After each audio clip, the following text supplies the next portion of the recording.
Hey y'all, it's Harrison.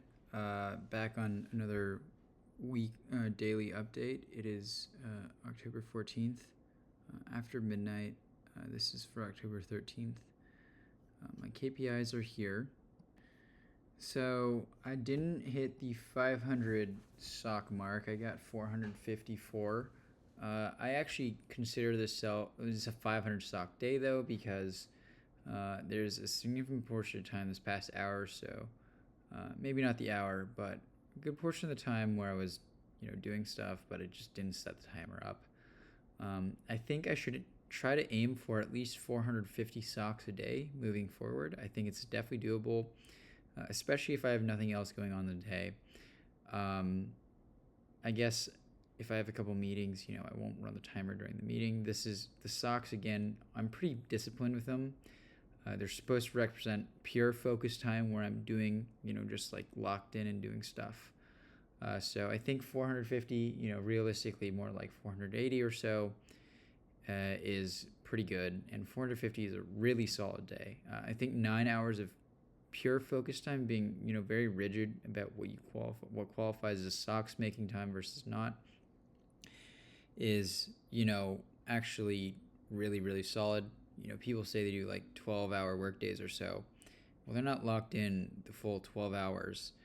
They're probably, zoning out and stuff like that for a few, sporadically and stuff like that. This is not including breaks and stuff like that. The stocks are not made during breaks.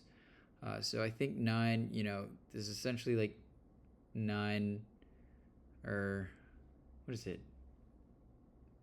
I guess it's like more like 8. Sorry, 60 minutes in an hour. This is around 8. Is pretty solid in my book. So maybe I should start aiming for maybe 500, because I think I could do 9.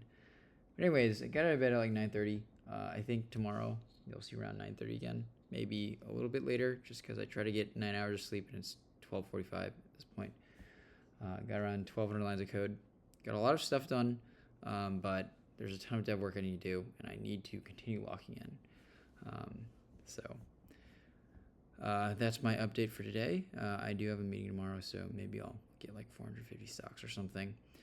Anyways, I do have something to talk about today, and I think this is sort of something that I just briefly discussed with one of my friends just a little bit ago, and also something that I've discussed multiple times with my co-founder.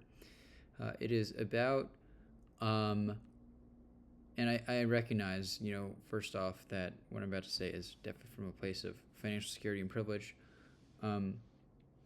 But I guess like my perspective as, a single guy with no responsibilities, that I basically think that like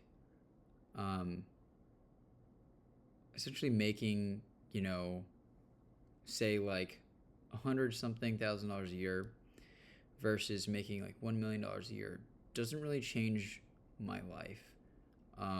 You may be thinking that might be crazy. Obviously, you probably save like 400-something thousand a year post tax, while making $1 million a year, and then you obviously save like basically nothing on the 100,000, especially if you live, unless you're really budgeting quite tightly.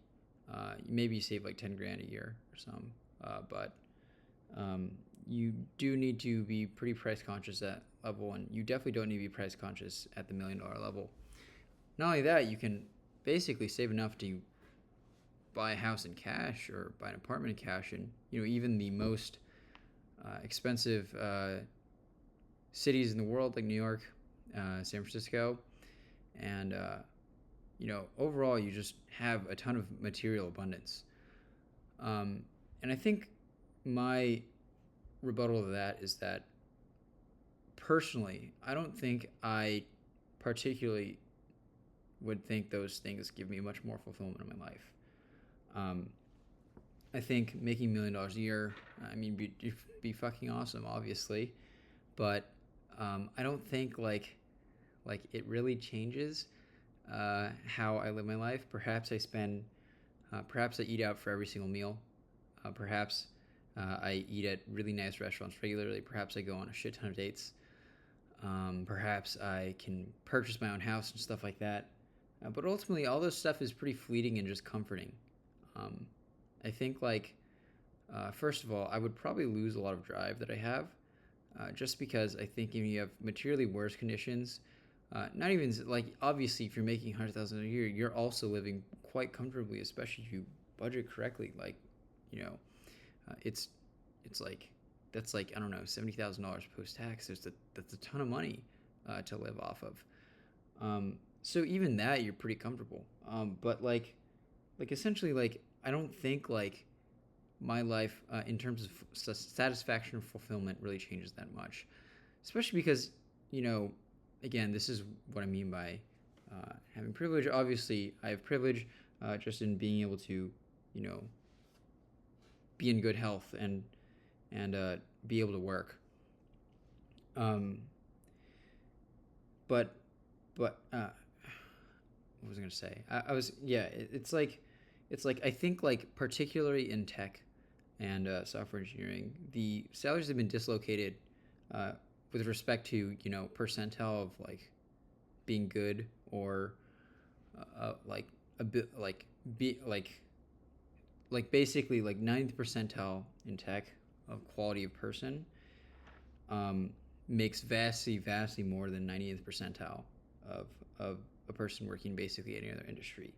And so I think the people that are making like $1 million a year are probably like 95th to 99th percentile um, in tech.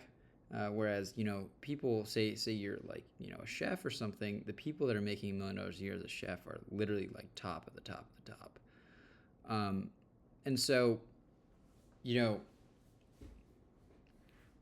I guess like I don't want to say this is realization because I've thought like this for a long time at this point.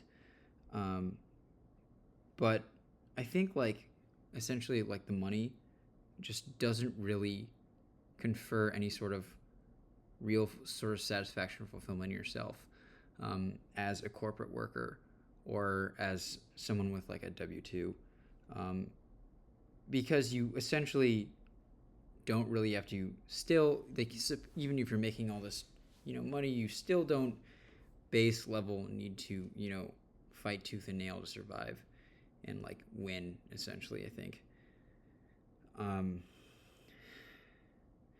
like yes, obviously you are very successful if you're making $1 million a year, but I don't know if you've ever, you know, fucking like done some crazy like, you know, lunch plus dinner rush as a chef or any other like an artist like had to literally sweat, like grind like 90 hours a week, just art, grinding, connecting with people and grinding, like getting your stuff shown, or like, you know, as an actor or an actress, grinding all that stuff, grinding theater and stuff like that. Even like law, for example, I think, you know, you're grinding in law school, grinding as an associate, trying to make partner, and it's like super cutthroat. And I think generally just like that stuff of like getting forged by sweat, blood, sweat, and tears is something that people that work in tech just don't do on the traditional career paths. And I think that stuff is where actually most of your fulfillment in like that hard work and fight. I mean, like hard work in the scenario where you're cornered is where most of the innate sort of like satisfaction with yourself comes from, not from having a huge number in your bank account. And so mapping that to what I'm doing right now is like, I think like I generally just don't think, and I also think like that stuff also not only makes you intrinsically uh, more confident and like, you know, intrinsically more powerful, but also, you know, other people essentially recognize this. And I think like if you meet like a, you know, staff engineer at like one of these big tech companies, especially like Facebook, for example, they're almost certainly making like $800 to $1 million a year. Do they really have like, you know, like do they really give off like the vibe no, you would not guess that if you didn't work in tech, right? So maybe there's a few like IC6s that do give off that vibe, but a lot of them don't. And so like I think like, but like if you meet a chef making $1 million a year, this guy's got like this guy or a woman or them they're just like absolutely rock star, right? So I think like mapping that back to what I'm doing is obviously I'm still doing something in tech, but and so like again, very very fortunate to be in an industry where the asymmetric payoff in terms of monetary gain, financial gains, is humongous compared to say like starting a retail business, for example. But I think like just the way I think about it is like I really don't care about doing this traditional career path anymore. I think I care a lot more about being able to build something and putting in the blood, sweat, and tears to make that happen. Mapping that back to a number just based off of the industry I'm in, as well as what I think historically is possible. That's probably like at least a 9-figure exit. Obviously, nowhere near that. We don't have any users yet. But like that is around the point where I think like, okay, we've actually hit product market fit. I think if you have product market fit in this industry, then you will basically be at that 9-figure stage. And obviously if you have product market fit, like as like, I don't know, a food producer or something, you're probably making like 7 to 8 figures or something. And I would say those are equivalent in terms of satisfaction of building business. It just so happens to be that tech, has higher multiples because distribution and scaling is the cost, the marginal cost of like new users, basically, like, or the marginal cost of marginal operating cost of handling a new user is probably like zero, very small versus how much money they can bring in for you for profit. So I guess all that is to say is that like I'm pretty go big or go home, I think, in the way I think. I think like that's basically just where I think I'll get the most satisfaction out of my life. And I'll try it. If it doesn't work out, then it didn't work out. Perhaps I'll be in a stage of my life where I will want the stability and I will have like dependence on me, where I need to make that stable income. And I think that's a conscious choice that, again, a lot of tech people do take. But there are also tech people that are, again, sort of what I was saying yesterday, are just generally just risk averse. And I think me personally, I do not understand that.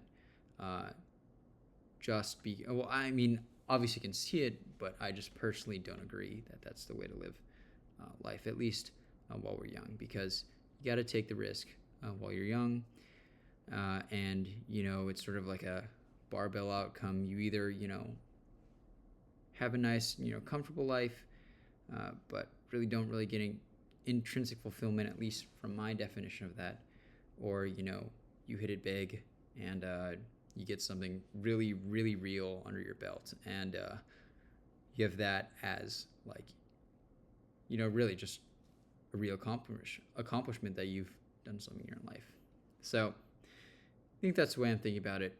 It's about 1 a.m. now, so I really need to go to bed. Probably wake up at like 10 tomorrow. So see you tomorrow. Probably won't have anything to talk about for a while, but I will try to get 450 socks a day moving forward, because I think that's definitely doable, and felt good doing it today. I probably could have gotten like 550 to 600 to be honest, but I went to the gym. So yeah, pretty solid. I'm quite content with how much I worked today. So peace. See ya. See you tomorrow.